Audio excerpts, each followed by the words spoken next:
श्रीमत्वतूलवरदार्य गुरोस्तनूजम् श्रीवाससूरिपदपङ्कजराजहंसम् श्रीमन्नदार्तिहरदेशिकपौत्ररत्रं रामानुजं गुरुवरं சரணம் பிரபத்யே.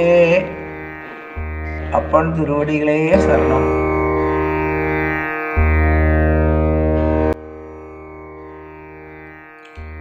ஓம் ஸ்ரீசைலேச தயாபாத்திரம் தீபக்யாதி குணானவம் யதீந்திர பிரவணம் வந்தே ரம்யயா மாதரம் முனிம் லக்ஷ்மீநாத சமாரம்பாம் நாதயாமுன மத்தியமாம் அஸ்மதாச்சாரிய பரியந்தாம் வந்தே குரு பரம்பராம்.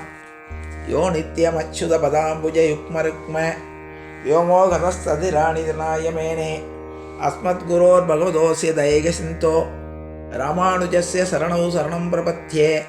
மாதா பிதா யுவதனய சனயா விபூதிம் சர்வம் யதேவ நியமேன மனத்வயானாம் ஆத்யஸ்ய ந குலபதேர் பகுலாபி ராமம் ஸ்ரீமத்ததங்குருடம் பிரணமாமி மூர்த்தா பூதம் சரஸ்ய மகதாவிய பட்டநாத ஸ்ரீ பக்திசார குலசேகர யோகி வாகான் பக்தாங்கிரேணும் பரகால யதீந்திரமிஸ்ரான் ஸ்ரீமத் பராங்குசமுனிம் பிரணதோஷ்மி நித்யம் குருமுகமனதீப்ய பிராக வேதானசேஷான் நரபதி பரிக்ளுப்தம் சுல்கமாதானு காமக சுசரமரவந்தியம் ரங்கநாதஸ்ய சாட்சாத் துஜுகுலத்திலகம் தம் விஷ்ணு சித்தம் நமாமே. மின்னார் தளமதில் சூழ் வில்லிபுத்தூர் என்றொருக்கால் சொன்னார் கலர்கமழம் சூடினோம் முன்னாள் கிளியறுத்தான் என்றுரைத்தோம் கீழ்மை நீர் சேரும் வழியறுத்தோன் நெஞ்சமே வந்து பாண்டியன் கொண்டாடப்பட்டன் பிரான் வந்தான் என்று ஈண்டிய சங்கம் எடுத்தூத வேண்டிய வேதங்களோது விரைந்து கிளியறுத்தான் பாதங்கள் யாமுடைய பத்து பல்லாண்டு பல்லாண்டு பல்லாயிரத்தாண்டு பலகோடி நூறாயிரம் மல்லாண்டு திந்தோள் மணிவண்ணா உன் சேவடி செவி திருக்காப்பு அடியோ மோடும் நின்னோடும் பிரிவின்றி ஆயிரம் பல்லாண்டு வடிவாய் நின் வள மார்பினில் வாழ்கின்ற மங்கையும் பல்லாண்டு வடிவார் சோதி வளத்துறையும் சுடராழியும் பல்லாண்டு படைபோல் புக்கு முழங்கும பாஞ்ச சன்னியமும் பல்லாண்டே பல்லாண்டு என்று பவித்திரனை பரமேட்டியை சாரங்கமன்னும் வில்லாண்டான் தன்னை வில்லிபுத்தூர் விட்டு சித்தன் விரும்பிய சொல் நல்லாண்டென்று அமிழ்ந்துரைப்ப நமோ நாராயணாயவென்று பல்லாண்டும் பரமாத்மனை சூழ்ந்திருந்தேத்துவர் பல்லாண்டே. ஸ்ரீராம ராம ராமே தீரமே ராமே மனோரமே சகசிரநாம தத்துல்யம் ராமநாம வராணனே ராமநாம வராணன ஓம் நமைதி. பூமண்ணு மாது பொருந்திய மார்பன் புகழ் மலிந்த பாமண்ணு மாறன் அடிபடிந்துவன் பல்கலையோர் தாமண்ண வந்த அமானுசன் சரணாரவிந்தம் நாமண்ணி வாழ நெஞ்சே சொல்லுவோம் அவன் நாமங்களே. எல்லோருக்கும் அடியனுடைய நமஸ்காரங்கள். போன வாரம் ஆளவந்தார் திருநாட்டுக்கு அலங்கரித்த செய்தி, அதாவது பரமபதம் எய்திய நிகழ்வை கூறி ஆளவந்தாரை சந்திக்க வேண்டும் என்று அவா கொண்டிருந்த ராமானுஜரால் அவரை சரீரத்தோடு இருக்கும்போது சந்திக்க முடியாமல் அவரை மானசீக குருவாக ஏற்றுக்கொண்டு அவருடைய ஸ்லோகங்களிலும் அவருடைய துவயத்திலும் அவருடைய அர்த்தமான விசேஷங்களில் ரொம்ப ஈடுபட்ட ராமானுஜர் அவரை ஆச்சாரியராக ஏற்றுக்கொள்ள வேண்டும் என்று பல சந்தர்ப்பங்களில் முயற்சி செய்தும் அதற்கு கைகூடி வரவில்லை. அவரை சந்திக்கும் போது அவர் திருநாடு அலங்கரித்து விட்டார். பெரிய நம்பிகளும் அவருமா போய் அவரை பார்க்கிறார்கள். ஸ்ரீரங்கத்தில் பள்ளிப்படுத்தும் போது பார்த்த நிகழ்ச்சிகளை போன வாரம் பார்த்தோம். அவருடைய 3 விரல் மடங்கி இருந்ததையும் அப்பொழுது அதை யாருமே கவனிக்கவில்லை. ராமானுஜர் கவனித்து விட்டு சுவாமியுடைய 3 விரல்கள் மடங்கி இருக்கே, ஏதாவது அவரிடம் நிறைவேறாத ஆசை ஏதாவது உண்டா என்று கேட்டார். அங்கே இருந்த அவருடைய சிஷ்யர்கள் 3 வகையான ஆசைகள் அவருக்கு உண்டு என்று அவர் பிரவச்சனம் செய்யும்போது, அதாவது பக்தர்களுடைய கோஷ்டியில் அவர் சொற்பொழிவு பண்ணி கொண்டு இருக்கும்போது 3 வகையான தன்னுடைய ஆசைகளை வெளியிட்டார். என்னவென்றால், நம்மாழ்வார் மீது அவருக்கு அதிகமான பிரேமை உண்டு. நம்மாழ்வார் பாசுரங்களுக்கு வியாக்கியானம் எழுதவும், வியாசர் பராசரருடைய சூத்திரங்களுக்கு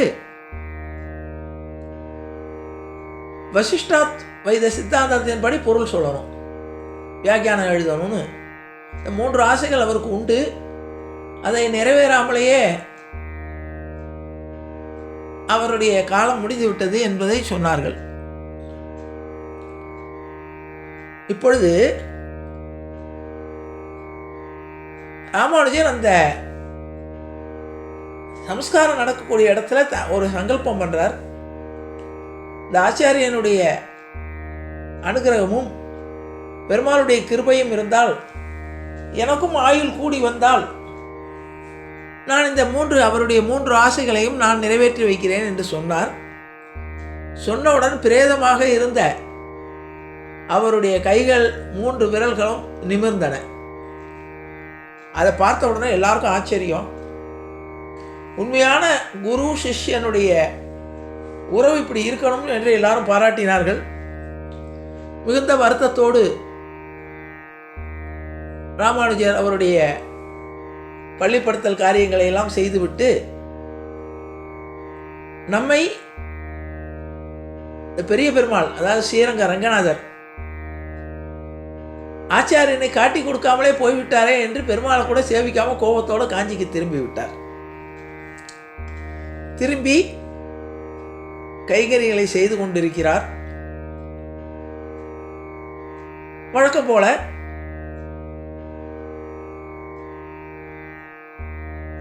சாலை கிணற்றிலே தண்ணீர் இறைத்து கொடுத்து திருக்கட்சி நம்பிகளுக்கு அனுசரணையாக இருந்து கொண்டிருக்கிறார். போன வாரம் சொன்னதுதான். திருக்கட்சி நம்பிகளிடம் ஆளவந்தார் பரமபதம் எய்திய செய்தியை சொல்கிறார். திருக்கட்சி நம்பிகளும் மிகவும் வருத்தமடைகிறார். இவருக்கு ரொம்ப நாளாக ஒரு ஆசை, போன வாரம் சொன்னதுதான், இருந்தாலும் திரும்ப சொல்கிறேன். நீங்கள் எங்களுடைய குடிசையில அமுது உண்ண வேண்டும் என்று கேட்கிறார். திருக்கட்சி நம்பிகள் சரி என்று ஏற்றுக்கொள்கிறார்.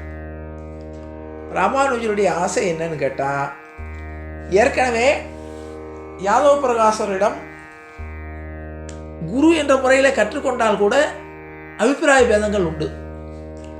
ஆளவந்தாரை ஆச்சாரியனாக ஏற்றுக்கொள்ள வேண்டும் என்று நினைத்த பொழுது நடக்கவில்லை. போன வாரம் பார்த்தோம், இந்த மனக்கிலேசத்தோடு இருந்த பொழுது அவர் திருக்கட்சி நம்பிகள்கிட்ட சொன்னார், சுவாமி, தேவரீர் பெருமாளோடு ஏகாந்தத்தில் பேசக்கூடியவர், என்னுடைய மனசுக்குள்ள கொஞ்சம் கவலை இருக்கு, அதை என்னவென்று பெருமாள்கிட்ட கேட்டு அதுக்கு வழி சொல்லுங்கன்னு கேட்டார். வழக்கம் போல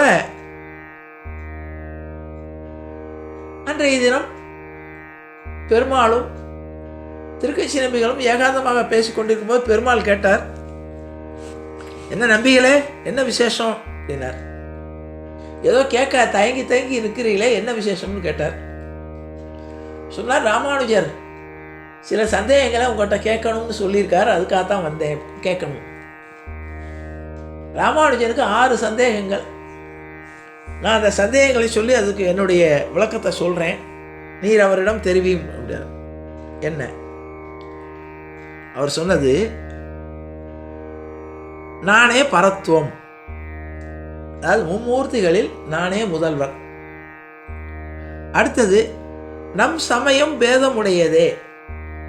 அப்போ இந்த வைஷ்ணவ சமயம் சில சந்தேகங்களுக்குள்ளதாக இருக்கு அவருக்கு. ஏன்னா யாதவ பிரகாசர் சொன்னது அத்வைத சித்தாந்தம். அப்போ சொன்னார், இது சித் அசித் ஈஸ்வரன் என்ற 3 பிரிவாக உள்ளது. அவன் எல்லாமே பிரம்மம் ஒன்று அப்படிங்கிறது அத்வைதத்தினுடைய சித்தாந்தம். அடுத்தது, உபாயம் சரணாகதியே. நான் போன வாரம் அதை பற்றி விளக்கமாக சொன்னேன். என்னை சரணடைந்தவர்களுக்கு நான் ரட்சகனாக இருப்பேன். அது என்னையே முழுமையாக சரணடைந்து எல்லாவற்றையும் என்னிடம் ஒப்படைத்து விட்டால் நான் அவர்களை ரட்சிக்க வேண்டிய பொறுப்பு எனக்கு. சரணாகதி அடைந்ததுக்கு பின்னால் அவனுக்கு எந்த கவலையும் கிடையாது. அதான் போன வாரம் சொல்லும்போது சொன்னேன், கீதையில் அர்ஜுனன் கேட்டான், எல்லா தர்மங்களையும் நீ சொன்னேன், ஞான யோகம், கர்மயோகம், எல்லா வகையான யோகங்களையும் சொன்னேன், பக்தி யோகம் எல்லாமே. ஆனால் என்னால் எதை கடைப்பிடிக்கிறதுன்னு எனக்கு ரொம்ப குழப்பமாக இருக்குன்னு சொன்னப்போ கிருஷ்ணன் சொன்னால் கடைசியாக சர்வதர்மான் பரிச்சேட்சம் ஏகம் சரணம் பிரஜ. என்னை சரணாகதி பண்ணிவிட்டால் எந்த யோகத்தை பற்றி நீ கவலைப்பட வேண்டாம். என்னிடம் எல்லா வகையான உன்னுடைய பாவ புண்ணியங்களை எல்லாம் ஒப்படைத்து விட்டால் நீ எதற்கும் கவலை. அதை பற்றி தான் போன வாரம் ரொம்ப விரிவாக பார்த்தோம். சரணாகதியே சொல்லாதவர்கள் கம்பன் முதல்ல ஆரம்பிக்கும் போதே சொன்னான், உலகம் யாவையும் தாமுல வாக்களும் நிலைபெறுத்தலும் நீக்களும் நீங்களா அழகிலா விளையாட்டுடையாரவர் தலைவர் என்னவர்க்கே சரண் நாங்களே. வள்ளுவன் சொல்லும் போது சொன்னா, பிறவி பெருங்கடல் நீந்துவர் நீந்தார் இறைவன் அடி சேராதார். அப்ப எல்லாரும் இறைவனுடைய திருவடியை நினைத்து விட்டு அவனிடம் நம்முடைய பொறுப்புகளையும் நம்முடைய கஷ்ட நஷ்டங்களையும் நம்முடைய பாவ புண்ணியங்களையும் சரணாகதி பண்ணிவிட்டால் நமக்கு எந்த கவலையும் கிடையாது. அடுத்தது ஒரு சந்தேகம். இந்த உடம்பானது நமக்கு சரீரம் இருப்பதனால் சரீரம் பகவானை சந்திக்க விடாமல் இந்த ஆசைகள் நம்மை தடுக்கும். அதான் பிறவி பெருங்கடல்னா சம்சார சாகரம். இந்த பெருங்கடலில் அலைகளில் நம்ம எப்படி ஒரு சாதாரண ஒரு கட்டை எப்படி மிதந்து கொண்டு ஆடிக்கொண்டு இருக்கிறதோ அது மாதிரி நம்முடைய மனசானது இந்த சம்சாரத்தில் உள்ள ஆசாபாசங்களினால் அலைக்கழித்து கொண்டு இருக்கும். அப்பொழுது கடைசி நேரத்தில் நமக்கு உடலில் தெம்பு இருக்கும் போதே நம்ம பெருமாளை நினைக்க மாட்டேங்கிறோம். அப்போ உடல் சக்தியெல்லாம் வற்றி கடைசி நேரத்தில் நம்ம பகவான் எப்படி நினைப்போம்? உடல் வலியினுடைய உபாதை தான் நமக்கு ஜாஸ்தியாக இருக்கும். அதனால ஆழ்வார் ஒருத்தர் சொன்னார், அப்போதைக்கு இப்போதே சொல்லி வச்சேன்னா, எனக்கு கஷ்டம் வரும்போது கடைசி காலத்தில் உன்னுடைய நினைப்பு எனக்கு இருக்காது, அதனால் நான் இப்போவே சொல்கிறேன், அதை நினைவில் வைத்துக்கொண்டு என்னை காப்பாற்றினார் ஒரு ஆழ்வார். அந்த சந்தேகம் இவருக்கு வருது. அதுக்கு சொன்னார், என்னை சரணாகதி அடைந்தவனுக்கு இறுதி கால நினைவு தேவையில்லை. ஏன்னா என்னையே சரணடைந்து விட்டால் அவனை காக்க வேண்டிய பொறுப்பு எனக்கு. அடுத்தது, வைஷ்ணவனுக்கு இத்தேகத்தின் முடிவிலே மோட்சம். வைஷ்ணவனாக ஒருத்தன் பறந்து பெருமாளிடம் ஆச்சாரியனிடம் சமாசிரயணம் பெற்றுக்கொண்டு பெருமாளே கதி என்று இருப்பவனுக்கு அடுத்த பிறவி இல்லை. இதில் நம்மளாம் கொடுத்து வச்சிருக்கோம் இதை கேட்கறதுக்கு. இது நம்ம பெருமாள் கொடுத்த உத்தரவு. ஒருவன் பெருமாளை முழுசாக இன்னைக்கு நம்மளாம் சொற்பொழிவு பண்ணுறேன் கேட்குறோம், நம்ம பெருமாளை அனுபவிக்கிறோம்னா என்ன அர்த்தம்னு கேட்டால், நமக்கு அடுத்த பிறவி இல்லைங்கிறது கன்ஃபார்ம்டு. அந்த ஒரு நிலைமை வந்தால் தான் நமக்கு இந்த இது கூடி வரும். இல்லாட்டிக்கு அந்த பாக்கியம் கிடைக்காது. இந்த பாக்கியம் நமக்கு கிடைச்சிருக்கு, பகவானை பற்றி சிந்திக்கக்கூடிய நிலைமை வந்திருக்கு. நம்மை பகவானிடம் சரணாகதி பண்ணக்கூடிய புத்தி நமக்கு வந்துடுத்துனாவே நமக்கு இந்த பிறவியினுடைய பந்தங்கள் அருகிறதுன்னு அர்த்தம். அப்போ நாம் செய்யக்கூடிய எல்லா வகையான பாவ புண்ணியங்கள் நம்முடைய செயல்கள் அனைத்தையுமே பகவான்கிட்ட ஒப்படைச்சிருமோ. அதைத்தான் அவரே சொல்றார், இத்தேக முடிவில் மோட்சம் உண்டு. கடைசியில் சொல்ற, நீ பெரிய பெரிய நம்பிகளை ஆசிரயித்து, அதாவது பெரிய நம்பிகளை ஆச்சாரியனாக ஏற்றுக்கொண்டு நீ தொடரவும். இந்த 6 சந்தேகங்களையும் விடையை தெரிந்து கொண்டு திருக்கச்சி நம்பிகள் திரும்புகிறார். ராமானுஜர் கேட்குறார், சுவாமி பெருமாளை சந்திச்சேலா? ஆமாம் சந்தித்தேன். எனக்கு என்ன சொன்னார்னார். இவர் இந்த 6 உங்கள் மனசில் 6 வகையான சந்தேகங்கள் இருக்குது, 6ஐயும் பெருமாள் வெளிப்படுத்தி அதற்குண்டான பதிலையும் சொன்னார். கேள்வியும் நானே பதிலும் நானே. கிருஷ்ணன் அப்படித்தான் கீதையில் சொல்லுவார், எல்லா கேள்வியும் அவனே கேட்டு பதில சொல்லுவான். இந்த கீதையில் உள்ள சிறப்பு என்னன்னா, பகவத்கீதையை ஒரு சிறப்பு உண்டு பகவத்கீதைக்கு. இந்த உலகத்தில் படைக்கப்பட்ட அத்தனை நூல்கள் 3 வகை. ஒன்று மனிதன் இறைவனை நோக்கி சொல்லியது. எல்லா வகையான தர்மசாஸ்திரங்கள் பூராமே பகவான் இறைவனை நோக்கி பிரேயராக சொன்னதுதான் எல்லா வகையானது. ஒரே ஒரு நூல் மாத்திரம் மனிதனுக்கு சொன்னது, அது திருக்குறள். திருக்குறள் முழுதுமே 1330 பாட்டில் 10 பாட்டு முதல் இறைவணக்கம். அந்த 10 தள்ளி ஆச்சுன்னா மற்றது பூரா 1320 மனிதனை நோக்கி சொல்லப்பட்டது தான். அது கடவுள் வாழ்த்தோ கடவுளை பற்றியோ எதுவுமே வராது. மனிதன் எப்படி வாழணும், அறம் பொருள் இன்பம் 3 வகை. மனிதன் வாழக்கூடிய அறம்ங்கிறது என்ன, அடுத்தது பொருள், அடுத்தது மூன்றாவது இன்பம், வீடு. அறத்துப்பால், பொருட்பால், காமத்துப்பால்னு சொல்வார்கள். இந்த 3 வகையான இதையும் பொருள் எப்படி ஈட்டணும், தர்மம் எப்படி செய்யணும், அதற்கு பின்பால் மோட்சத்துக்கு உண்டான வழி என்ன, இன்பம் என்பது எல்லா வகையான இன்பம் வரும், அதில் காமம் வரும். இப்படி 3 வகையாக பிரித்து மனிதனுக்காக சொல்லப்பட்டது. ஆக கடவுள் மனிதனுக்கு சொன்னது என்பது பகவத்கீதை ஒண்ணுதான். நான் தான் கடவுள்னு பகவான் கிருஷ்ணன் ஒருத்தன் தான் நேரடியாக சொல்லி மனிதனுக்கு சொன்னது. பகவான் கடவுளிடம் பேசிய ஒரே ஒரு இடம் பகவத்கீதை தான். அதில் கிருஷ்ணன் என்ன பண்ணுறான்னு கேட்டால், அர்ஜுனனுடைய சந்தேகங்களையும் தீர்த்து வைத்து தானே கேள்வியும் கேட்டு பதிலும் சொல்கிறான். அதை பார்க்கும்போது அதனால தான் பகவத்கீதைங்கிறது ஒரு முழுமையான ஒரு வாழ்வியல் நூல். அதனால தான் பகவத்கீதையை நம்முடைய இந்து மதத்தினுடைய புனித நூலாக கருதப்படுகிறது. பகவானால் சொல்லப்பட்டது, மற்றதெல்லாம் மனிதனால் எழுதப்பட்டது. ராமாயணம் எடுத்துட்டீங்கன்னா வால்மீகி எழுதினார், பகவானை பற்றி எழுதினார். வியாசர் பாரதம் எழுதினார், பகவானை பற்றி எழுதினார். ஆனால் பகவானே நான் தான் கடவுள், என்னை சரணாகதி பண்ணு, நான் எல்லா யுகங்களிலும் தர்மத்துக்கு எப்பொழுதெல்லாம் அழிவு ஏற்படுகிறதோ அப்பொழுதெல்லாம் நான் வந்து பிறப்பேன்.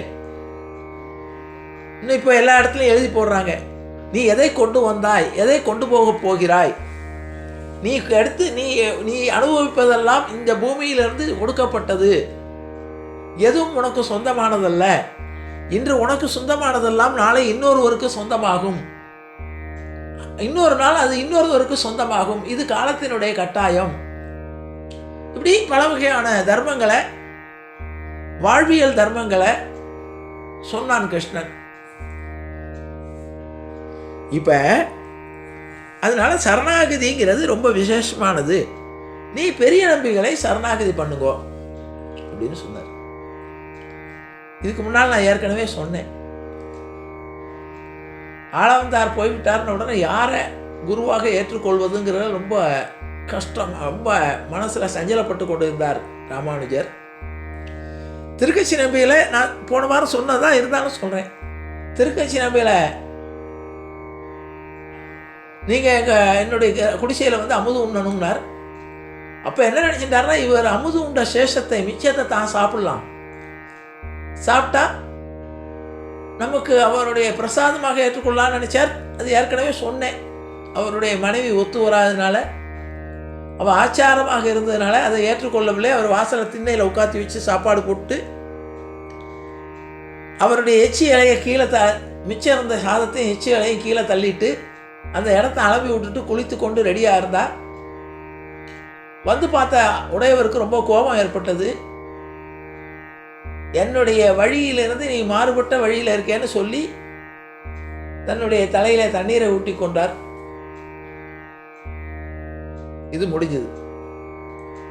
இதற்கு முன்னால் ஒரு நாள் ஒரு வைஷ்ணவர் சாப்பிட வரார். அவருக்கு சாப்பாடு போடணும், சாதம் இருக்கான்னு கேட்டார். அந்த ராமானுஜருடைய துணைவியார் என்னன்னா ரொம்ப ஆச்சாரமானவன்.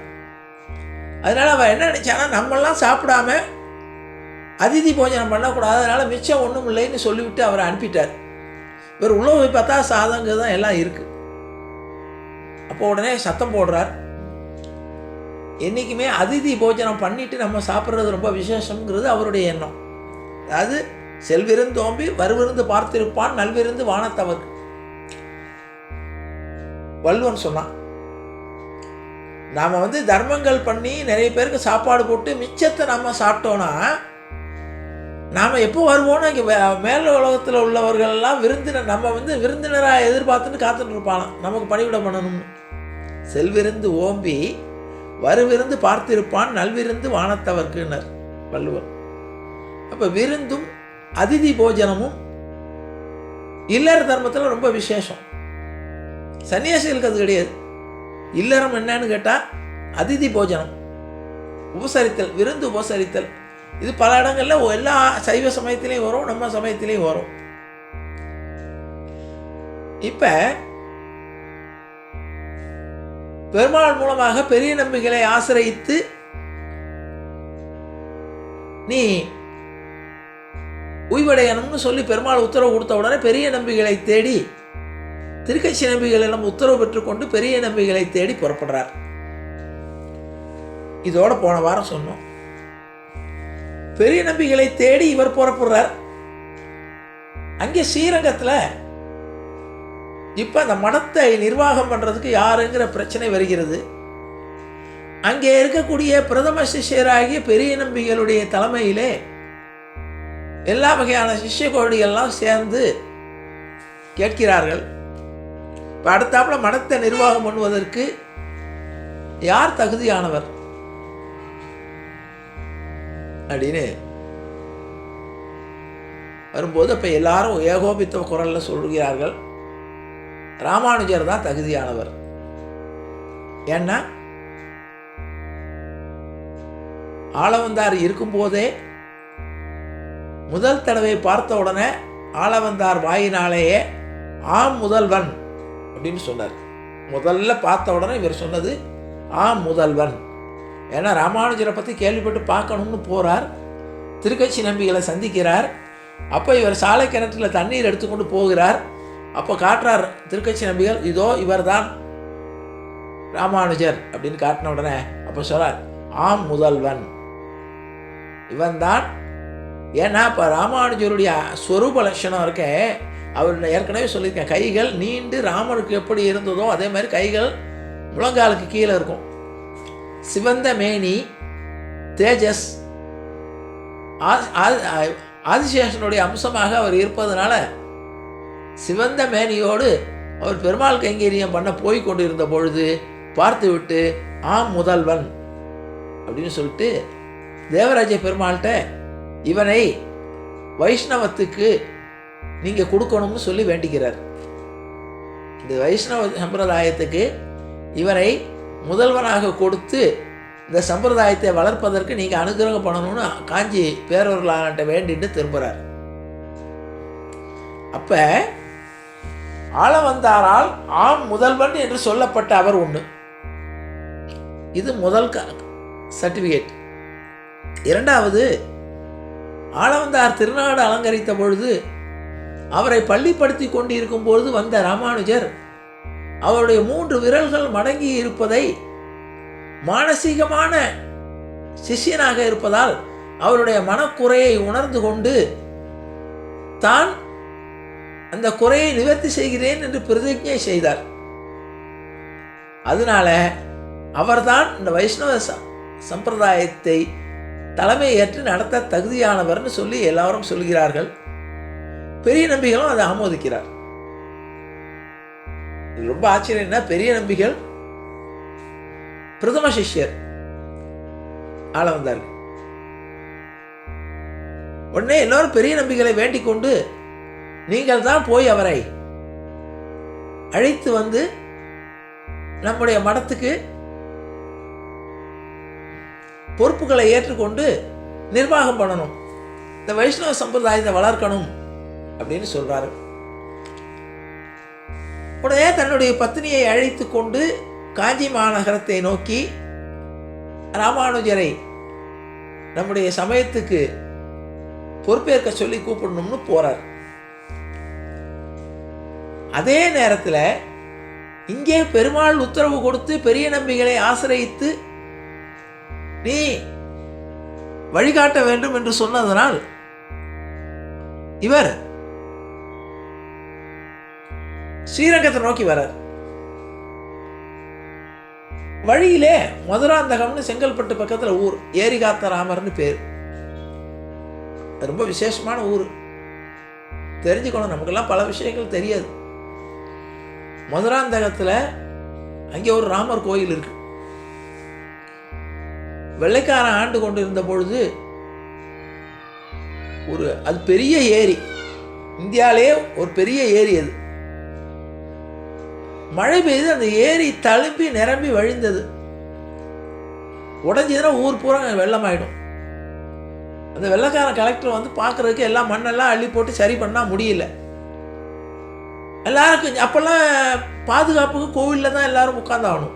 பெரிய வீடுங்கிறது கோவில் தான் பெருசாக இருக்கும், பெரிய கோவில் அது. அந்த கோவிலுக்குள்ளே அத்தனை ஜனங்களும் தீவட்டியை வைத்து கொண்டு கோவிலுக்குள்ளே அடைக்கலம் ஆகிறார்கள். ஏன்னா எல்லா ஊரில் வெள்ளம் வந்துச்சுன்னா எல்லா வீட்லேயும் தண்ணி பூந்துடும். கோயில் தான் கொஞ்சம் உயரமாக இருக்கும். கோயில் மண்டபத்தில் எல்லாரும் கூடினார்கள். அப்போ கலெக்டர் வந்திருக்கான். அப்போ கலெக்டர் கேலியாக சொன்னான், நீங்கள் தான் சாமின்னு கும்பிடுறீங்களே, உங்கள் சாமி வேணால் அந்த ஏரியை நிறுத்தட்டும் உடையாமல் அப்படின்னா. உடனே அந்த அர்ச்சகர் அந்த ராமனுடைய விக்கிரகத்தினுடைய கையிலே இருக்கக்கூடிய வில்லை எடுத்து கொண்டு போய் அந்த ஏரி கரையிலே குத்தி விட்டு வந்தார். அந்த ஏரி அதோடு நின்றது. அதனால அந்த ராமருக்கு பேர் ஏரிகாத்த ராமர்னு பேர். அந்த மதுராந்தகத்தில் பெரிய நம்பிகள் வர்ற வழியில் மதுராந்தகத்தில் பெருமாள் சேவிச்சுட்டு போவோம்னு அந்த கோவிலுக்குள்ளே போகிறார். ராமானுஜர் மதுராந்தகத்தில் அதே கோவிலுக்குள்ளே அவர் போகிற வழியில், ஸ்ரீரங்கம் போகிற வழியில் இந்த திவ்ய தேசம் இருக்கே மதுராந்தகத்தில் ஏரிகாத்த ராமரை சேவிச்சுட்டு போகணும்னு அவரும் கோவிலுக்குள்ளே போகிறார். இருவரும் சந்திக்கிறார்கள். பெரிய நம்பிகளை பார்த்த உடனே ரொம்ப சந்தோஷம் ராமானுஜருக்கு. அவருடைய திருவடிகளில் வணங்கி கும்பிட போன தெய்வம் குறுக்க வந்தது மாதிரி, உங்களை பார்க்கணும்னு தான் நான் வந்தேன் அப்படின்னு இவர் சொல்றார். தெய்வ சங்கல்பம் அதுதான். இங்கே எல்லாரும் ஸ்ரீரங்கத்தில் உள்ள பக்த கோடிகள்லாம் நீங்கள் இந்த சமயத்துக்கு பொறுப்பேற்று நிர்வாகம் பண்ணி நீங்கள் வரணும்னு எல்லாரும் விருப்பப்பட்டா அதுக்காக அதை உங்களை அழைச்சி செல்வதற்காக தான் நானும் வந்தேன்னார். இப்போ சொன்னார், எனக்கு நீங்கள் உங்களுடைய சிஷியனாக அங்கீகரிப்பதற்காக எனக்கு சமாசிரயணம் பண்ணி எனக்கு மந்திரோபதேசம் பண்ணுங்கோனர். சமாசிரயணம்னா என்ன அர்த்தம்னா, பகவானுக்கு இந்த உடம்பை ஒப்படைப்பது, சரீரத்தை. சென்னியோங்கு தன் திருவேங்கடமுடையாய் உலகு தன்னை வாழ நின்ற நம்பி தாமோதரா சதிரா, என்னையும் என் உடமையையும் உன் சக்கரப்பொறியொற்றி கொண்டு நின்னரிலே புரிந்திருந்தேன் இனி என் திருக்குறிப்பே. பாசுரம். நான் மாத்திரமில்லை, எனக்கு உடைமையான அத்தனையையும் உன்னிடம் ஒப்படைத்து விட்டு உன்னுடைய குறிப்புப்படி, நான் உன்னுடைய சங்கல்பத்தின்படி, உன்னுடைய திருவுள்ளத்தின்படி நான் வாழ்ந்திருப்பேங்கிறது தான் பெருமாளுடைய பெரியாழ்வாருடைய பாசுரம். அப்போ சமாசிரயணம் பண்ணி கொண்டால் சகலத்தையும் பகவானுக்கு ஒப்படைச்சிடணும். நமக்குன்னு எதுவுமே கிடையாது. பகவான் நம்மை இந்த பொருள்களை, இந்த உயிர்களை, இவர்களை பாதுகாப்பவனாக நம்மை பொறுப்பாளனாக வைத்திருக்கார். நாம் எதுக்குமே பொறுப்பு கிடையாது. நம்மை ஒரு கருவியாக பயன்படுத்தி நம்மை நியமித்திருக்கிறான்ங்கிற எண்ணத்தோடு வாழணும். அதான் சரணாகதி. என்னையும் என் உடமையையும் உன் சக்கரப்பொறியொற்றி கொண்டு, அதான் சமாசிரயணத்துக்கு அர்த்தம். அதான் அதை பண்ணி வைக்கக்கூடிய வைதிக கர்மாவை செய்து வைக்கக்கூடியவன் ஆச்சாரியன். அந்த குருங்கிறவர் வைஷ்ணவனுடைய தோளில் சங்கு சக்கரத்தை முத்திரையாக பதிப்பார். நெருப்புல போட்டு தீயில் பொழிகின்ற செஞ்சொடாழ்தி கழுதிரி சக்கரத்தின் கோயில் பொறியாலே ஒற்றொன்று நின்று குடிக்குடி செய்கின்றோம். மாயப்பொருபடை வாணனை 1000 தோளும் பொழிகுருதி பாய சுழற்றிய ஆழி வல்லானுக்கு பல்லாண்டு கூறுதுமே. இப்போ நெருப்பில் சங்கு சக்கரத்தை சுட வைத்து வைஷ்ணவர்களுடைய தோளில் முத்திரையாக பதிப்பார்கள். அது எப்படி என்றால், ஒரு பெண்ணுக்கு திருமாங்கல்யம் எப்படியோ அதே மாதிரி வைஷ்ணவனுக்கு பகவானை புருஷனாக ஏற்றுக்கொள்ளுது. அதாவது வைஷ்ணவத்தில் எல்லாருமே பெண்கள் தான், எல்லா உயிர்களுமே, யாருமே ஆண் கிடையாது. அவன் ஒருத்தன் தான் புருஷன், அதனால அவன் பேர் புருஷோத்தமன். அந்த புருஷனிடம் எப்படி பகவானை தன்னுடைய கணவனாக நினைத்து பகவானுடைய விக்கிரகத்துக்கு பணிவிட பண்ணணும், பகவானிடம் எல்லாவற்றையும் எப்படி ஒரு மனைவியானவள் கணவனிடம் எல்லா பொறுப்புகளையும் ஒப்படைத்து விட்டு அவனுக்கு பணிவிடை செய்வதே தன்னுடைய பணி என்று இருக்கிறாளோ, அதே மாதிரி பகவானிடம் தன்னை ஒப்படைத்து விட்டு தன்னுடைய சகல வகையான உறவுகளையும் ஒப்படைத்து விட்டு. ஏன்னா ஒரு பெண் கல்யாணம் பண்ணிட்டானா அவளுக்கு இனிமேல் இங்கே தான் உறவு. அதுமாரி ஒரு வைஷ்ணவன் சமாசனம் பண்ணி கொண்டு இருந்தான் என்றால் அவனுக்கு பகவானோடு தான் உறவு, பகவத் சம்பந்தப்பட்டவர்களோடு தான் உறவு. அவர்களாம் சொந்தக்காரங்க, பாகவதர்கள் தான். சதா சர்வகாலமும் பகவானை பற்றிய சிந்தனையும் பகவானை பற்றிய பணிவிடைகளையும் சொன்னோம். இப்போ சொல்கிறார், சமாசனம் பண்ணி வைத்து கொண்டு என்னை சிஷ்யனாக அங்கீகரியுங்கள், இது பெருமாளுடைய திருவுள்ளம்னார்.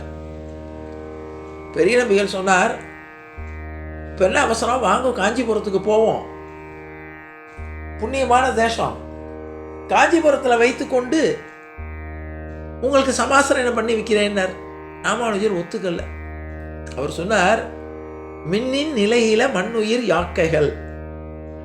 இந்த உடம்புங்கிறது எப்படிப்பட்டதுன்னா மின்னின் நிலையில, மின்னல் மாதிரி நாள் ஓடுறதே தெரியாது. மின்னல் எப்படி தோன்றி உடனே மறையுதோ அது மாதிரி நம்முடைய வாழ்க்கை என்பது நமக்கு தெரியாமலே மிக சுலபமாக மறைந்து விடும். ஆளவந்தார் விஷயத்தில் நான் இதை அனுபவித்தேன். ஆளவந்தாரிடம் சிஷ்யனாக ஆகணும்னு எனக்கு ரொம்ப மனசு ஆசை, அது நிறைவேறாமல் போய்விட்டது. ஆகவே இனி ஒரு கணமும் தாமதிக்காமல் நீங்கள் என்னை சிஷ்யனாக அங்கீகரிக்கணும்னார். உடனே அங்கே இருந்த மகிழ மரத்தடியில் அழைத்து கொண்டு போய் அங்கேயே நெருப்பை மூட்டி சமாசிரயணம், அதாவது இவருடைய தோளில் சங்கு சக்கரத்தை பதித்து, இன்று முதல் நீ எல்லா சம்பத்துக்களையும் உடையவனாகிறாய், ஆகவே நீ உடையவர், உடையவர்னு அவருக்கு ஒரு பேர் சொல்லி, காஞ்சிபுரத்துக்கு ஒன்றை பார்க்கத்தான் வந்தேன், காஞ்சிபுரத்தில் வந்து பெருமாள் சேவிச்சுட்டு வரேன்னு அவரையும் அழைத்து கொண்டு பத்தினியோடு திரும்புகிறார். காஞ்சிபுரத்தில் அவருடைய ராமானுஜருடைய இல்லத்தில் இருந்து கொண்டு தினசரி ராமாயண உபன்யாசம், ஆளவந்தார் சொல்லிய ரகசிய அர்த்தங்களை எல்லாம் கேட்டு அனுபவித்து கொண்டு பெருமாள் கைங்கரியத்தையும் செய்து கொண்டு சில நாட்கள் கழிகிறது. ஒரு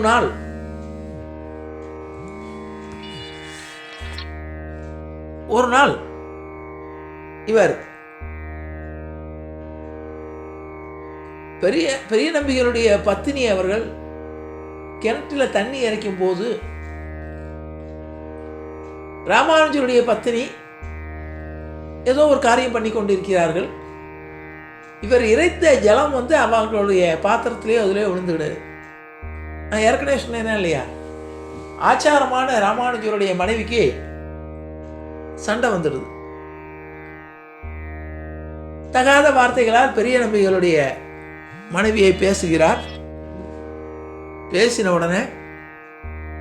உடனே பெரிய நம்பிகளிடம் இரவு இந்த விஷயத்தை சொல்றார். சொன்னோன்னா பெரிய நம்பிகள் ராமானுஜர் கேட்டால் வருத்தப்படுவார், அதனால நம்ம காலம்பரம் சொல்லிக்காமல் புறப்பட்டுடுவோம்னு சொல்லி தன்னுடைய மனைவியை அழைத்து கொண்டு போய்விடுகிறார். காலம்பர எழுந்த உடனே ராமானுஜர் போய் பார்க்கிறார். பெரிய நம்பிகளும் அவருடைய துணைவியாரும் ஊரை விட்டு போயிட்டாங்க. அவருடைய மனைவியிடம் விசாரிக்கிறார். நடந்த விஷயம் தெரிகிறது. உடனே மனைவியிடம் கூறுகிறார், நீ ஏற்கனவே திருக்கட்சி நம்பிகள் விஷயத்தில் அபச்சாரப்பட்டாய். இன்னொரு நாள் வைஷ்ணவன் ஒருவருக்கு சாப்பாடு போடும்போது இல்லை என்று சொன்னாய். இப்பொழுது என்னுடைய ஆச்சாரியனாக ஏற்றுக்கொண்ட பெரிய நம்பிகளை அவருடைய பத்தினியை அவமானப்படுத்தி வீட்டிற்கு வந்த விருந்தினர், அதுவும் நான் என்னுடைய ஆச்சாரியன், அவரை அவமானப்படுத்தி விட்டதால் இனி உன்னோடு நான் சம்சாரத்தை நடத்துவது எனக்கு சிரமம். ஆகவே நான் இன்று முதல் சந்நியாசம் வாங்கிக் கொள்கிறேன் என்று அந்த பத்தினிக்கு எல்லா வகையான சொத்துக்கள், அவருக்கு வேணுங்கிற பதார்த்தங்களை கொடுத்து அவருடைய பிறந்த வீட்டுக்கு அனுப்பிவிட்டு நேராக காஞ்சி வரதராஜ பெருமாளிடம் போய் காவி வஸ்திரங்களை எடுத்துக்கொண்டு போய் அர்ச்சகரிடம் கொடுத்து பெருமாள்கிட்ட வைத்து உத்தரவு வாங்கிக் கொள்ளுங்கள் என்று சொல்கிறார். பெருமாள் அந்த அர்ச்சகர் மூலமாக ஆசீர்வதித்து, நீ இன்று முதல் ராமானுஜ முனி என்று பெயருடன் நீ நம்முடைய சம்பிரதாயத்தை வழி நடத்து என்று பெருமாள் ஆசீர்வாதிக்கிறார். அவருடைய ஆசீர்வாதத்தை அர்ச்சகர் தெரிவிக்கிறார். தெரிவித்த பின்னர் இவர் தன்னுடைய திருக்கட்சி நம்பிகளிடம் விஷயங்களை சொல்லுகிறார். திருக்கட்சி நம்பிகள் எல்லாம் பகவானுடைய சித்தம். ஏன்னா அவர் திருக்கட்சி நம்பிகள் எதுலையுமே பட்டுக்கிறது இல்லை. இறைவனுடைய திருவுள்ளம் எப்படியோ அதுபடியே நடக்கட்டும் என்று சொல்கிறார். திரும்பிய ராமானுஜர் இப்பொழுது சந்நியாச கோலத்தில் ராமானுஜ முனியாகி ஸ்ரீரங்கத்தில் போய் பெரிய நம்பிகளை சந்தித்து இந்த பொறுப்பை ஏற்றுக்கொள்கிறார். எல்லாருக்கும் சந்தோஷம். ராமானுஜ முனி வாழ்க என்று அவரை வரவேற்று அந்த மடத்துக்கு பொறுப்பை ஏற்றுக்கொள்கிறார். இதுல இருந்து தான் ராமானுஜருடைய வைபவம் ஆரம்பம். இதுவரை ராமானுஜர் விஷயங்களை கற்றுக்கொண்டவராக இருந்தார். எல்லா விஷயங்களையும் யாதவ பிரகாசரிடமிருந்தும் திருக்கட்சி நம்பிகள்கிட்ட இருந்தும் கற்றுக்கொண்டு பகவத் கைங்கரியத்தில் ஈடுபட்டார். இனிமேல் எம்பெருமானார்னு பேர் வாங்கினார். அதுக்கு இன்னும் நிறைய கதை இருக்கு, அப்புறம் பின்னால் வரும். அவருடைய பிரபாவங்கள்லாம் இனிமேல் தான் தொடரும். இன்று முதல் நீர் இந்த வைஷ்ணவ சமயத்தில் நீர் எல்லாம் உடையவராகிவிட்டீர். இதுவரை உனக்குன்னு எந்த இதுவும் இல்லை. இப்போ எல்லா சம்பத்துகளும் பெருமாளுடைய பாகவத கோஷ்டியும் எல்லாம் அமைந்ததனால் நீர் உடையவர் என்று சொல்லி பேரோட பொறுப்பை ஏற்றுக்கொள்ளார். மடத்துடைய பொறுப்பை ஏற்றுக்கொண்ட உடனே முதல்ல அவருக்கு என்ன தோன்றுகிறதுனா, எனக்கு துணையாக ஒருத்தர் வேணுமே அப்படின்னு நினைச்சப்போ அவருக்கு கோவிந்தனுடைய நினைவு வருகிறது. கோவிந்தன்னா யாரு? இவருடைய சகோதரன். ஏற்கனவே குழந்தையா இருக்கும்போது தன்னுடைய உயிரை காப்பாற்றிய சகோதரன். அப்ப காளகஸ்தியில சிவனுக்காக சைவ மடத்தை ஏற்படுத்தி கொண்டு யாதவ பிரகாசனுடைய கட்டளையை ஏற்றி கொண்டு உள்ளங்கை லிங்கம் கொணர்ந்த நாயனார்ங்கிற பேரோட அங்கே சைவ சமயத்தை வளர்த்து கொண்டிருக்கிறார். அவர் கோவிந்தன் நம் அருகில் இருந்தால் நன்றாக இருக்குமேன்னு சொல்லி இவருடைய தாய் மாமா திருமலை நம்பிகள்னு நான் ஏற்கனவே சொன்னேன். அவர் தான் இவருக்கு பெயர் விஷயவர் தாய் மாமா. அவர் திருமலையில் இருக்கார். இருந்து கொண்டு வேங்கடவனுக்கு கைங்கரியம் பண்ணி கொண்டு இருக்கிறார். அவரை அழைத்து திருமலை நம்பிகள் இந்த விஷயம் கேள்விப்படுறார். ராமானுஜர் சன்னியாசம் ஏற்றுக்கொண்டு ஸ்ரீரங்கத்தில் சமய பணி செய்து கொண்டிருக்கிறார். உடனே திருமலை நம்பிகள் இவரை சந்திக்க வரார். நல்லா யோசிச்சு பார்க்கணும். தன்னுடைய தாய் மாமா அவர் என்ன இவர் சன்னியாசம் வாங்கிட்டார், இவர் மடத்தினுடைய தலைவர் ஆயிட்டார். இவர்கிட்ட வணங்கி திருமலை நம்பிகள் சேமலாபங்கள்லாம் விசாரிக்கிறார், நடந்த விஷயங்கள்லாம் கேட்கிறார். அப்ப ராமானுஜர் சொல்றார், என்னுடைய தம்பி காளகஸ்தியில அவனும் யாதவ பிரகாசர்களெல்லாம் நல்லா படித்தவன், விஷயங்களெல்லாம் தெரிந்தவன். ஆனால் அவன் இப்போ சைவ சமயத்தின் மீது ஈடுபாடு கொண்டு அங்கே இருக்க அவனை நம்முடைய வழிக்கு திருத்தி எனக்கு அவன் உபகாரமாக இருந்தால் நன்றாக இருக்குமே நினைக்கிறார். உடனே நான் அந்த பொறுப்பை ஏற்றுக்கொள்கிறேன் என்று நேராக அங்கே போறார். போகும்போது இவர் ஆளவந்தாருடைய சோஸ்திரங்களை அன்னைக்கு சொற்பொழிவு பண்றார். அதாவது மகாவிஷ்ணுடைய பெருமையை சொல்லும்போது ஆளவந்தார் 2-3 சோஸ்திரங்கள் எழுதுறார். அந்த சோஸ்திரங்களை பற்றி அன்னைக்கு சபையில் சொல்றார். அதை கேட்டுக்கொண்டு போன திருமலை நம்பிகள் காளகஸ்திக்கு போய் கோவிந்தனை சந்திக்கிறார். கோவிந்தன் வெல்வ இலையெல்லாம் எடுத்துக்கொண்டு காளகஸ்தியில் இருக்கக்கூடிய சிவனுக்கு பூஜை பண்ணுறதுக்காக போய்கொண்டிருக்கிறார். போய்கொண்டு இருக்கக்கூடிய வழியில் இவர் ஆளவந்தாருடைய சோஸ்திர ரத்னத்திலேருந்து 2-3 பாசுரங்களை எழுதி ஓலைச்சுவடிகளை அவர் போகிற வழியில் போடுறார். இவர் கீழே இவர் போகும்போது அந்த கையில் ஓலைச்சுவடிகளை நழுவ விடுறார். அதை பார்த்த கோவிந்தன் தன்னுடைய தாய்மாமனாகிய திருமலை நம்பிகளை பார்த்து, சுவாமி எதையோ நழுவ விட்டீங்களேன்னு இருக்கிறார்.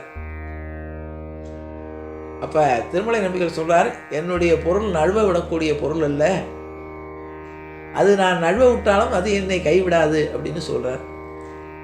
உடனே என்ன நழுவ விட்டார்னு சொல்லி அதை எடுத்து படித்து பார்க்கிறார். அந்த சோஸ்திரங்களுடைய வரி இவரை மனசை ரொம்ப கவர்கிறது. உடனே அதை திரும்ப அந்த சோஸ்திர ரத்னம்னு பேர் அந்த ஸ்லோகத்தை அவரிடம் கொடுத்து விட்டு இவர் கைலாசநாதருக்கு பணிவிடை பண்ணுறார். அடுத்த நாள் குளித்து விட்டு திரும்ப அன்று இரவு பூரா கோவிந்தனுக்கு இந்த ஸ்லோகமே தன்னுடைய மனசில் திரும்ப திரும்ப வருகிறது. அந்த வர்ணனைகளும் மகாவிஷ்ணுடைய வர்ணன சாந்தாகாரம் புஜகசயனம் பத்மநாபம் சுரேஷம் விஸ்வாதாரம் ககன சதுர்ஷம், இப்படி பகவானுடைய லீலைகளையும் மகாவிஷ்ணுடைய முதல்வன் அவன்கிறதுக்கு மகாவிஷ்ணு எந்த வகையில் காக்கக்கூடிய தொழில் இல்லையா? பிரம்மா படைத்தல், காத்தல், அழித்தல் 3 தொழிலில் காக்கக்கூடிய தொழில் ரொம்ப கஷ்டம். எனக்கு ஒரு தடவை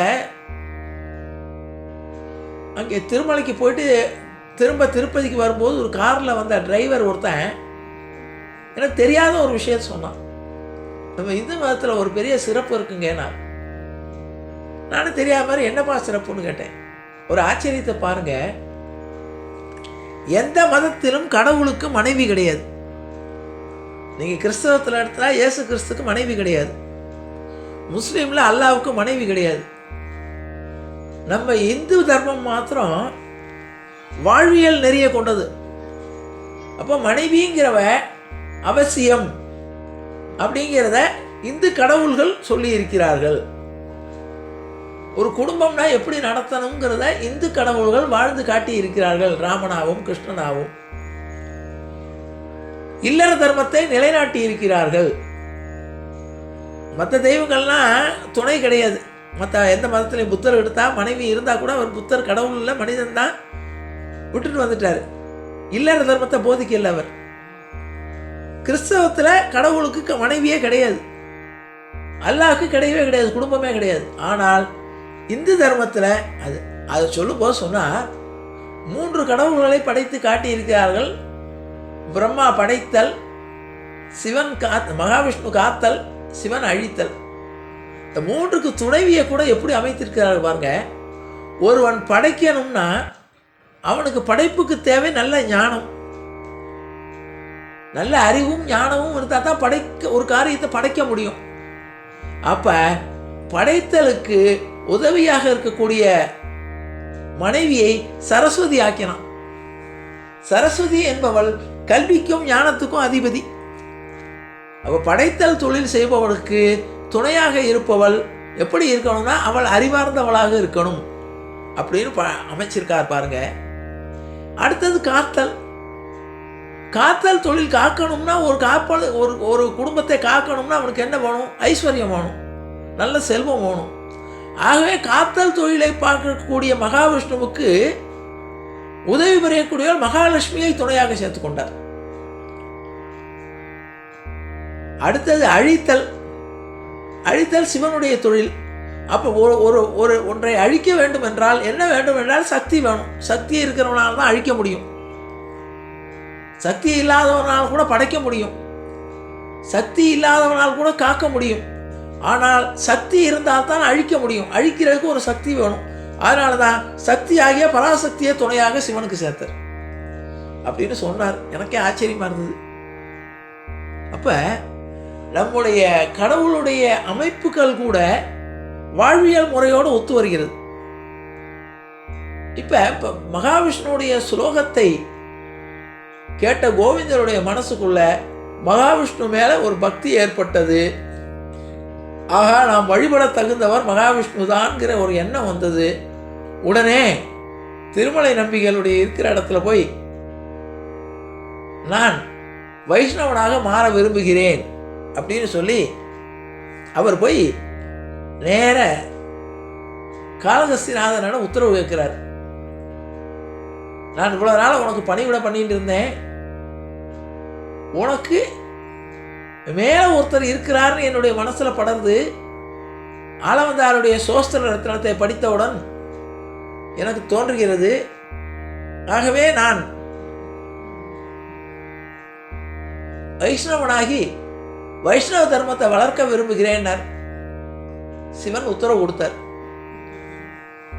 ரொம்ப ஆச்சரியம் என்னன்னு கேட்டா, நீங்க நன்னாக நம்முடைய கதையில பார்த்தீங்கன்னா தெரியும், சிவபெருமானுக்கு பல நேரங்களில் இக்கட்டான நேரங்களில் மகாவிஷ்ணு கை கொடுக்கிறார். பத்மாசுரனுடைய கதையெல்லாம் படித்தோம். மகாவிஷ்ணுவே காப்பாத்துறார். இதில் எனக்கு ஒரு சந்தேகம், அதை நான் இந்த இடத்துல நிவர்த்தி பண்ணுறேன். மார்கண்டேயன்னு ஒரு பக்தன் தெரியும், அந்த கதை உங்களுக்கு தெரிஞ்சிருக்கும். அவனுடைய தகப்பனார் தபஸ் பண்ணுறார், எனக்கு குழந்தை வேணும்னு. அப்போ இறைவன் காட்சி கொடுத்து, உனக்கு 100 வருஷம் வாழக்கூடிய குழந்தைகள், பல குழந்தைகள் தரேன், அல்லது அறிவுள்ள குழந்தை தரேன், எது வேணும்னார். எனக்கு அறிவுள்ள குழந்தையா இருந்தால் போகிறோம், ஞானமுள்ள குழந்தை ஒரு குழந்தை இருந்தால் போகிறோம்னார். ஒரு குழந்தை தருகிறேன், ஆனால் அதுக்கு ஆயுசு 16. 16வது வயசில் அவன் ஆயுளை முடித்துக் கொள்வான்னார். சரின்னு சொல்லி குழந்தை வேணுங்கிற ஆசையில் வாங்கி கொண்டார்கள். இந்த குழந்தை பிறந்தது, நல்ல ஞானத்தோடு அறிவோடு வளர்ந்தது, நல்ல சிவபக்தனாக வளர்ந்தது, சிவன் மீது ரொம்ப பக்தியாக ரொம்ப இதாக வளர்ந்து வந்தது. 16வது வயது வரும்பொழுது அவருடைய பெற்றோர்கள் சோகமாக இருந்தார்கள். தன்னுடைய பெற்றோரிடம், என்னப்பா சோகமாக இருக்கீங்களே என்னன்னு கேட்டோன்னா, இல்லைப்பா இன்னைக்கோட உன்னுடைய ஆயுசு முடிகிறது, நாங்கள் கேட்டோம் இப்படி இதாக இருக்கே, உன்னை பிரிய போகிறோமேன்னு வருத்தம்னார். அப்போ சொன்னார், எனக்கு இவ்வளோ தூரம் ஞானத்தை கொடுத்த நீங்கள் என்னுடைய பகவான் காப்பாற்றுவான்ங்கிற எண்ணத்தை நீ கொடுக்கலையே. நான் பெருமாளை சரணாகதி அடைகிறேன். இன்னைக்கு இருக்கக்கூடிய திருக்கடையூர்னு ஊர், அந்த ஊரில் அந்த மார்கண்டேயனானவன் போய் சிவனுடைய சிவலிங்கத்தை கட்டி பிடித்துக் கொள்ளுகிறான். யமதர்மன் தன்னுடைய கயிறை போட்டு அவனை இழுப்பதற்காக வருகிறார். வரும்பொழுது யமன் தன்னுடைய பாசக்கயிறை மார்கண்டேயன் மீது வீசும்போது அது சிவபெருமானுடைய கழுத்திலையும் சேர்த்து விழுகிறது. ஏன்னா சிவபெருமானுடைய லிங்கத்தை கட்டி அணைத்து கொண்டு இருக்கிறதுனால. இப்ப சிவபெருமானையும் சேட்டி கட்டி பிடித்து கொண்டதுனால சிவபெருமானுக்கு கோபம் வருகிறது. என்னடா நம்ம மேலேயே யமன் பாசக்கயிறை வீசுறானேன்னு ஒரு எட்டி உதைகிறார். இன்னைக்கு அந்த பார்க்கலாம் அந்த காட்சியை. அங்கே சிவபெருமான் காலுக்கு அடியில் இருப்பார் யமன், திருக்கடையூர்ங்கிற ஊர்ல. அதனால சிவன் யமதர்மனை எட்டி உதைத்த இடம். இந்த இடத்துல எனக்கு ஒரு சந்தேகம் வந்தது. காக்கக்கூடிய பெருமாள் மகாவிஷ்ணு, சிவன் எப்படி காக்க முடியும்? எனக்கு இது ஒரு சந்தேகம். இந்த சந்தேகத்துக்கு நம்மாழ்வார் பதில் சொல்வார். புக்கடிமையினால் தன்னை சரண் புகுந்த மார்கண்டேயன் அவனை தக்க பிரானும் அன்று உய்ய கொண்டது நாராயணன் திருவருளே. இப்ப என்ன சொல்றாருன்னா, சிவனுடைய சுபாவம் அழிக்கக்கூடிய சுபாவம், கோபக்கணல். அவர் நெருப்பு ஜோதி ஸ்வரூபம்னு பேர். அவருடைய தொழில் அழித்தல் தொழில், காத்தல் தொழில் மகாவிஷ்ணு. அதை எப்படி இவர் எடுத்துக்க முடியும்? அப்ப கேட்கிறாரா, இவன் சரணடைந்த உடனே அவர் நேரம் மகாவிஷ்ணுவை மேல பார்த்து கூப்பிடுறாராம். இவன் என்னிடம் சரணாகதி அடைஞ்சு விட்டானே, இவனை நான் எப்படி காப்பாற்ற போறேன்? காப்பாற்றக்கூடிய தொழில் உன்னுடைய தொழிலாச்சே, உன் தொழில நான் இன்டர்ஃபியர் பண்ணலாமான்னு கேட்கிறான். அப்பா இவர் பவர் கொடுக்குறான். இப்பொழுது அவனை காக்கக்கூடிய சக்தியை, அதனுடைய பவரை உனக்கு தருகிறேன்னு மகாவிஷ்ணு கொடுத்ததாக நம்மாழ்வார் சொல்வார். புக்கடிமையினால் தன்னை சரண் புகுந்த மார்க்கண்டேயன் அவனை தக்க பிரானும் அன்று உய்ய கொண்டது நாராயணன் திருவருளே. இதே மாதிரி இன்னொரு இடத்துல வரும். சிவனுக்கு ஆபத்து வரும். பத்மாசுரன் வரம் கேட்குறான். பத்மாசுரன் வரம் கேட்ட உடனே யார் தலையில் தெரியும் கதை, யார் தலையில் கையை வச்சாலும் அவன் எரிஞ்சு போகணும். உடனே சிவன் யோசிக்காமல் வரம் கொடுத்து விடுகிறார். உடனே வரம் கொடுத்தவன் தலையிலே கையை வைக்கிறேன்னு உடனே தலையில் கையை வச்சு முதல்ல பரிச்சை பண்ணி பார்க்குறேன், நீ எரியிறியான்னு. உடனே சிவபெருமான் ஓட ஆரம்பிச்சிட்டார். ஓடிக்கொண்டு வந்த சிவபெருமானை இலையில வழிமறிக்கிறார் மகாவிஷ்ணு. உங்களை தான் தேடி வந்தேன், என்னை காப்பாற்றுங்க, நான் தெரியாதனமாக ஒருத்தனுக்கு வரம் கொடுத்துட்டேன், அந்த பத்மாசுரன் என்னுடைய தலையிலே கையை வைக்க வரானேன்னு. அப்போ கேட்டார் மகாவிஷ்ணு, சுவாமி என்ன உங்களுக்கு தெரியாதா, நீங்களே எல்லாரையும் அழிக்கக்கூடியவர், உங்களை அழிக்க முடியுமான்னு கேட்டார். அப்போ தான் அவருக்கு யோசனை வந்தது, ஆமான்னு. நீங்கள் என்ன வரம் கொடுத்தீங்க, தலையில் கையை வச்சா எரிந்து போகணும், உங்கள் தலையில் கையை வைக்க வந்தான். இப்போ கேட்டார், நீங்களே அக்னி ஸ்வரூபன், சிவபெருமான் வந்து ஜோதி ஸ்வரூபன், அக்னியுடைய அம்சம். அப்போ நீங்கள் எப்படி நெருப்பு சுட முடியும்? அப்போ சொன்னார், நான் ஓடி வந்ததுக்கு ஒரு காரணம் இருக்கு. உலகத்தில் ரட்சிக்கக்கூடியவன் நீன்னு உலகத்துக்கு காட்டணும். இன்னொன்று, நான் வரம் கொடுத்ததுடைய காரணம் என்னன்னு கேட்டால், என்னிடம் வரம் வாங்கியது யார் தலையில் கை வச்சாலும் எரியணும்னு. என் தலையில் முதல்ல பரிச்சை பண்ண வச்சிருக்கான். அப்போ முதல்ல என் தலையில் கை வச்சோட நான் எரியாமல் இருந்தேன்னா அப்போ என்னை யாருமே வணங்க மாட்டார்கள். ஏன்னா சிவபெருமான் வரத்தை கொடுத்து ஏமாத்திடுவாரு அப்படின்னு. அதனால என்னுடைய வரத்தை, என்னுடைய வாக்கை காப்பாற்றுவதற்காக நான் பயந்தது மாதிரி ஓடிக்கொண்டிருக்கிறேன். இதே இது வாலி வதத்தில் வரும். நான் ஏற்கனவே சொல்லியிருக்கேன். வாலியின் முன்னால் ராமன் போய் நின்னான்னா, ராமன் ஏன் மறைந்திருந்து கொண்டான்னு இன்னைக்கு வரைக்கும் பல பிரச்சனைகள் வரும். ராமன் ஏன் மறைந்து நின்று கொண்டான்னா, வாலிக்கு என்ன சக்தி என்று கேட்டால், தன்னுடைய எதிர்ப்பவர்களுடைய சக்தியில் பாதி வாலிக்கு வந்துடும். அதனால யாருமே அவர் எதிர்க்கல. ராமன் முன்னால போய் நின்னான்னா ராமனுடைய சக்தியில பாதி வாலிக்கு போயிடும். போயிட்டா வாலி பலமுள்ளம் ஆயிடுவான் இல்லையா? அதான் வரப்புறேன். ஆனால் உண்மை அது இல்லை. ஏன்னா கடவுளுங்கிறவர் யாருன்னு கேட்டால் கடல் மாதிரி. அவரிடம் சக்தி எவ்வளோ எடுத்தாலும் குறையாது. கடலில் எத்தனை தண்ணீர் கலந்தாலும் கடலுடைய ஆழம் உயராது. கடல்ல இருந்து எவ்வளோ தண்ணியை எடுத்தாலும் அது வற்றவும் வற்றாது. பகவானுக்கு பேர் கருணாசாகரன்னு பேர். அப்ப ராமனாகையவன் வாலி முன்னால் நின்றால் வாலியுடைய ராமனுடைய பலத்தில் பாதிக்கு போனாலும் ராமனுக்கு குறையாது பலம். அப்ப என்னன்னு கேட்டா, பிரம்மா கொடுத்த வரம் பொய்ன்னு ஆயிடும். இன்னொன்று, ராமன் கடவுள்ங்கிறது உலகத்துக்கு தெரிஞ்சிடும். ராமன் மனுஷனாகவே வாழ்ந்து ராவணனை வதம் பண்ணணும். ஏன்னா ராமன் கடவுள்னு தெரிஞ்செடுத்துனா, மகாவிஷ்ணுடைய அவதாரம்னு தெரிஞ்செடுத்துனா ராவணனே கொல்ல முடியாது. அதனால தனக்கு பழி வந்தாலும் பரவாயில்லை, தான் போட்ட வேடத்துக்கு சரியாக நடிக்கணுங்கிறதுக்காக ராமன் வந்து ஒளிஞ்சிருந்து வாலியை கொண்டான்.